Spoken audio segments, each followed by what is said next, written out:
बिस्मिल्लाहिर्रहमानिर्रहीम। अस्सलाम वालेकुम। आज हम बनाएंगे हरी चटनी रमज़ान स्पेशल। चलें हम बनाना स्टार्ट करते हैं। हरी चटनी के लिए जिन चीज़ों की हमें ज़रूरत होगी वो मैं आपको बता देती हूँ।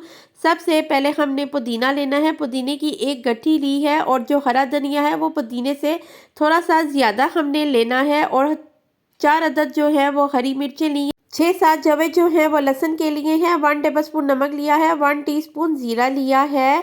अब हम चटनी को ग्राइंड कर लेते हैं। जूसर की मदद से हम इसको ग्राइंड करेंगे। आपने हरा धनिया इसमें शामिल करना है और आप इस चटनी को पूरा महीना जो है सेव करके रख सकते हैं रमज़ानों के लिए। रमज़ान के अलावा भी आप इसको सेव करके रख सकते हैं। इसमें पुदीना शामिल करेंगे, हरी मिर्चें इसमें शामिल करेंगे।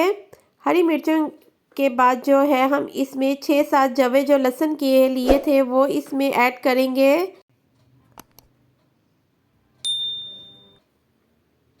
सफ़ेद ज़ीरा 1 टीस्पून इसमें ऐड करेंगे। नमक इसमें ऐड करेंगे।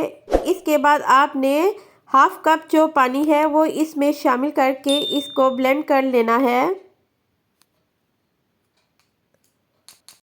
हरी चटनी जो है वो हमारी तैयार हो गई है। आप चाहें तो इसे दही में भी इस्तेमाल कर सकते हैं। मैं आपको दिखा देती हूँ। एक प्याली आप दही लेंगे, दही में 2 टेबलस्पून जो है वो आप चटनी के डाल इस्तेमाल करेंगे। और ये जो हमारी चटनी है इतने मज़े की चटनी तैयार हुई है। आप इसे चाहें हर चीज़ के साथ आप इसको इस्तेमाल कर सकते हैं। अगर आप मेरे चैनल पर न्यू हैं तो मेरे चैनल को सब्सक्राइब कर लें, बेल आइकन पर क्लिक कर लें ताकि मेरे आने वाली अच्छी अच्छी वीडियोस आपको मिलती रहें। इसे लाइक और शेयर करना मत भूलिएगा। ये देखें, ये जो हमारी ग्रीन चटनी है वो तैयार हो गई है। आप पूरा महीना इसको फ्रीज करके भी रख सकते हैं और जब आपका दिल चाहे आप इसे निकालें और यूज़ करें। समोसे, पकोड़े, दही बड़े, चना चाट के साथ आप हरी चटनी को आप इंजॉय करें। मेरे चैनल को लाइक और शेयर करना मत भूलिएगा। Take care and bye.